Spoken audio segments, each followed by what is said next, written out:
कहानी के शुरू में हमें बताया जाता है कि 2025 में अचानक से काइजू अर्थ पर अटैक कर दिए। काइजू को रोकने की कोशिश की गई लेकिन कुछ हुआ नहीं। काइजू के अटैक की यह बस शुरुआत ही थी। इस खतरे को रोकने के लिए ह्यूमैनिटी ने हर नेशन से मिलकर एक एंटी काइजू डिफेंस फोर्स इरेड बना दी। हालांकि इससे भी ज्यादा कुछ सक्सेस नहीं मिला, लेकिन एक दिन एक लड़का ह्यूमैनिटी का सेवियर बना, जो कि हमारा मेन कैरेक्टर तेत्सुओ है। तेत्सुओ का कोई भी फ्रेंड नहीं था, वो बहुत ही ज्यादा इंट्रोवर्ट बंदा था। घर आने के बाद तेत्सुओ को एक रोबोट दिखता है, इसका नाम स्नोमैन होता है। स्नोमैन सभी रिसर्चर से भीख मांग रहा होता है कि उसे काइजू के खिलाफ सेल्फ डिस्ट्रक्ट के लिए यूज ना किया जाए। ये जो रोबोट होता है वो तेत्सुओ के डैड ने बनाया होता है। उसके डैड का प्लान था कि रोबोट को काइजू को बीच में छोड़ के सेल्फ डिस्ट्रक्ट कर दिया जाए, जिससे काइजू एक के ब्लास्ट में खत्म हो जाएंगे। खैर हमें अगले दिन दिखाया जाता है जहाँ सिटी में अलार्म बज जाता है। काइजू यहाँ पर आगे होते हैं। यहाँ हम देखते हैं कि तेत्सुओ इस रोबोट के पास आता है। यहाँ पर तेत्सुओ के डैड ने सोचा था कि अभी वो मस्त से स्नोमैन को टेस्ट करेंगे, लेकिन एक लड़की आके उनसे कहती है कि उनका बेटा स्नोमैन का मैनुअल कंट्रोल ले लिया है। हालांकि ये सुन के तेत्सुओ के डैड कुछ ज्यादा हैरान नहीं होते। उनको लग रहा होता है कि मैनुअल काफी ज्यादा हार्ड है तो तेत्सुओ से कभी समझ नहीं पाएगा। लेकिन यहाँ पर तेत्सुओ सारे कंट्रोल पढ़ के समझ भी गया होता है। वो रोबोट को आगे बढ़ा रहा होता है। रोबोट तेत्सुओ से कह रहा होता है कि वो रुक जाए, उसको ऐसा चलाना रिस्की है क्योंकि वो ब्लास्ट हो सकता है। चिंता मत करो यूकियो, मैं तुम्हें कुछ भी नहीं होने दूंगा। हाँ, तेत्सुओ ने इसका नाम भाई यूकियो रख दिया होता है। तेत्सुओ यूकियो को उड़ा के ले जाने लगता है। ये देखने के बाद उसका बापू बहुत ही ज्यादा हैरान हो जाता है। आगे हमें सीधा दिखाया जाता है कि तेत्सुओ ने यूकियो के साथ मिलकर काइजू को खत्म कर दिया होता है। रिपोर्टर कहती है कि 9 साल के बच्चे ने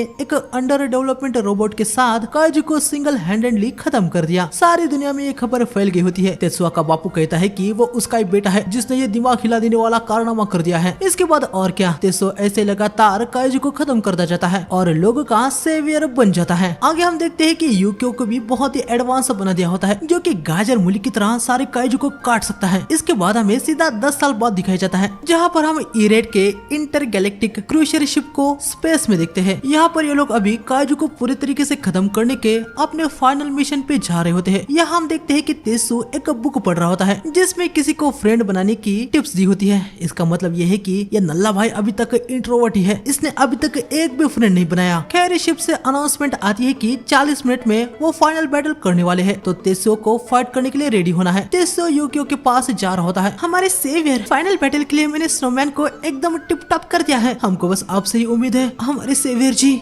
करूंगा मैं अपना बेस्ट। शर्म से तेत्सुओ भाई फटाक से यहाँ से निकल के यूकियो के पास आ जाता है। यहाँ पर हम यूकियो के फाइनल फॉर्म को देखते हैं, जो कि अभी काफी ज्यादा ही बड़ा होता है। यूकियो यहाँ पर तेत्सुओ से कहता है कि क्या वो फिर से किसी से बात नहीं कर पाया। तेत्सुओ यूकियो को चुप रहने को कहता है। वो अपने मन में कहता है कि यार पैनिक ना होने की मैंने बहुत ही ज्यादा कोशिश की, वो कितने सपोर्टिव थे। क्या कह दिया मैंने, ये मैं बहुत ही ज्यादा बड़ा लूजर हूँ। यूकियो तेत्सुओ से कह रहा होता है कि वो हार न माने, कोशिश करता रहे, उसके फ्रेंड बन ही जाएंगे। खैर तेत्सुओ भाई कम से कम इतना तो खुश था कि यूकियो उसके साथ है। तभी शिप चलाने वाली कैप्टन मिस्ट का तेत्सुओ को कॉल आता है। वो बताती है कि वो जल्द ही काइजू के होर्ड के पास पहुंचने वाले हैं। इनका प्लान है कि जैसे ये काइजू के साथ भिड़ जाएंगे, तेत्सुओ और यूकियो शिप से अलग होंगे और काइजू से लड़ेंगे। फिर शिप काइजू के कोर में जाके इन्फिनाइट लेजर को फायर करेगी। वैसे इन्फिनाइट लेजर कैसे दिखती है ये इनको भी नहीं पता, क्योंकि ये लोग पहली बार उसे यूज करने वाले हैं। बस मेन दिक्कत ये है कि हमें ये पता नहीं है कि इन्फिनाइट लेजर को रीच होने में कितना टाइम लगेगा। तो तब तक क्या करना है इसके बारे में आपको पता ही है ना। हाँ जी बिल्कुल, सब कुछ हम पर छोड़ दीजिए, मैं और तेत्सुओ उन काइजू को तब तक काटते रहेंगे।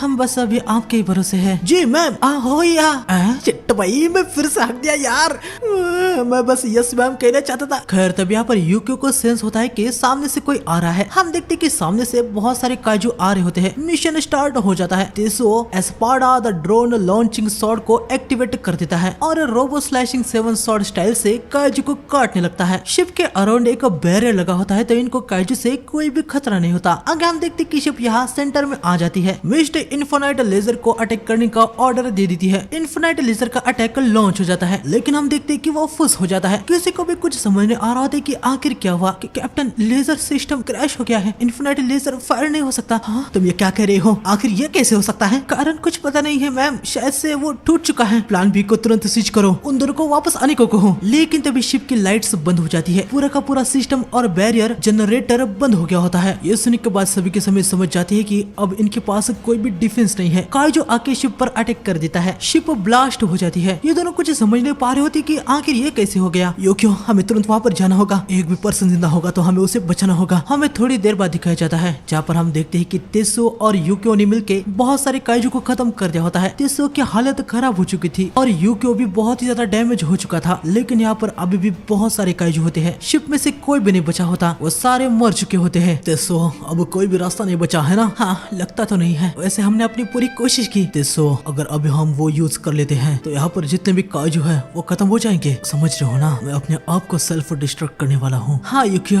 चलो अर्थ को साथ में बचाते हैं। यूकियो पूछता है कि क्या तेत्सुओ को कोई भी रिग्रेट नहीं है कि वो कोई फ्रेंड नहीं बना पाया? तेत्सुओ को अपने पास्ट के दिनों की याद आने लगती है। हर बार जब किसी से भी वो बात करने जाता था तो वो बात नहीं कर पाता था, बस यूकियो अकेला था जिससे वो बातें कर पाया था। इसलिए तेत्सुओ कहता है कि जब तक वो यूकियो के साथ है उसे कोई भी फर्क नहीं पड़ता है कि उसका कोई फ्रेंड है या नहीं। तेत्सुओ यहाँ सेल्फ डिस्ट्रक्ट कमांड को ढूंढ रहा था, लेकिन तभी हम देखते हैं कि यूकियो यहाँ पर अपने कंट्रोल्स को लॉक कर देता है। यूकियो तेत्सुओ से कहता है कि वो एक क्राइम के लिए गिल्टी है। उसका क्राइम ये है कि उसने तेत्सुओ के काइंडनेस के 10 साल ले लिए। उसकी वजह से तेत्सुओ नॉर्मल लाइफ नहीं जी पाया। उसकी वजह से 10 साल तक उसे